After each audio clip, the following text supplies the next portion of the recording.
प्रेम को अभी तक वर्क फ्रॉम होम की अनुमति नहीं मिली थी, जबकि कविता घर से ही काम कर रही थी। सुबह जाते जाते फिर प्रेम कविता से लड़ाई करके गया। उसका कहना था कि कविता का घर पर रहना या ना रहना बराबर ही है, क्योंकि वो घर पर रहकर भी कुछ काम नहीं करती थी। जबकि कविता का कहना था कि प्रेम को उसके काम से फुर्सत मिले तो उसे समझ आएगा कि कविता घर के लिए क्या क्या करती है। सुबह सुबह हुई लड़ाई से दोनों का ही मन खराब हो गया था।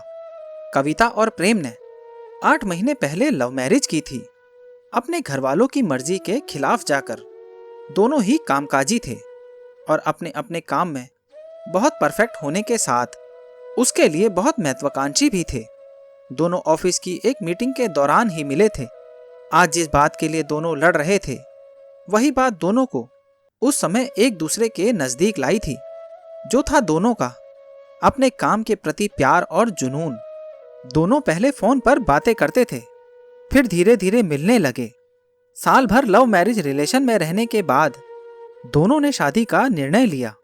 घर वालों को मंजूर नहीं था, तो दोनों ने कोर्ट में रजिस्टर करके शादी कर ली और एक हो गए। शुरू के 2 महीने तो सब ठीक था। दोनों एक दूसरे को और एक दूसरे के काम को रिस्पेक्ट देते थे। लेकिन जब दोनों को प्रमोशन मिला तो दोनों की दुनिया बदल गई। क्योंकि दोनों बहुत महत्वाकांक्षी थे, दोनों ने अपने प्रमोशन को साथ में सेलिब्रेट किया। लेकिन मुसीबत तब हुई जब प्रेम सुबह की और कविता दोपहर की शिफ्ट में काम करने लगे। दोनों का मिलना भी दूभर हो गया। एक नए रिश्ते में जहां समय सबसे ज्यादा महत्वपूर्ण था, दोनों के पास अब वही नहीं था। दोनों अपने काम को लेकर इतने सजग थे कि दोनों एक दूसरे से कब दूर हो गए, इसका भी उन्हें ख्याल नहीं आया। जब प्रेम काम पर जाता तो कविता नहीं उठती, क्योंकि वो देर तक काम करके आती थी। और जब कविता चली जाती तो प्रेम घर आ जाता और वो कविता के घर आने से पहले ही सो जाता, क्योंकि उसे सुबह जल्दी उठना होता था। दोनों की जिंदगी काम के बीच सिमट सी गई थी। नई नई शादी का रोमांस जैसा उनकी शादी में कुछ नहीं बचा था। उनकी बातें रोज लड़ाई पर खत्म हो जाती। दोनों को एक दूसरे की बुराई के अलावा कुछ नजर नहीं आ रहा था। दोनों तलाक लेने तक का सोच चुके थे और एक दूसरे का चेहरा भी देखना नहीं चाह रहे थे। इसी बीच आए इस कोरोना वायरस ने उनकी जिंदगी में भूचाल ला दिया। अब सभी को घर से काम करने के आदेश थे, तो कविता तो पहले से घर पर थी। कल से प्रेम को भी घर पर ही रहना था। अगले दिन सुबह जब प्रेम उठा तो उसने देखा कविता अब भी सो रही थी। उसने अपने लिए कॉफी बनाई तो उसे लगा कविता उठ गई।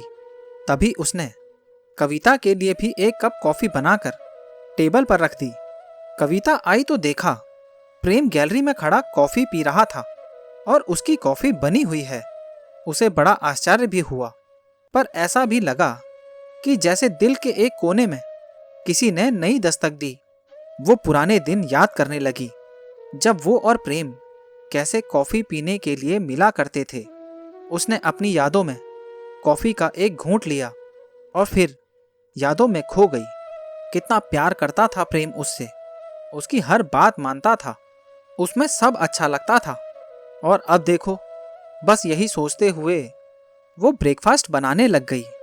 उसने अपनी ही धुन में कब प्रेम का फेवरेट आलू पराठा और मसाला दही बनाया, उसे ध्यान ही नहीं। बनाकर टेबल पर रखकर वो नहाने चली गई। जब प्रेम टेबल पर आया तो गरम गरम आलू के पराठे और दही देखकर उसके मुंह में पानी आ गया। वो याद करने लगा कैसे कविता उसे अपने हाथों से खिलाती थी और कितना प्यार करती थी।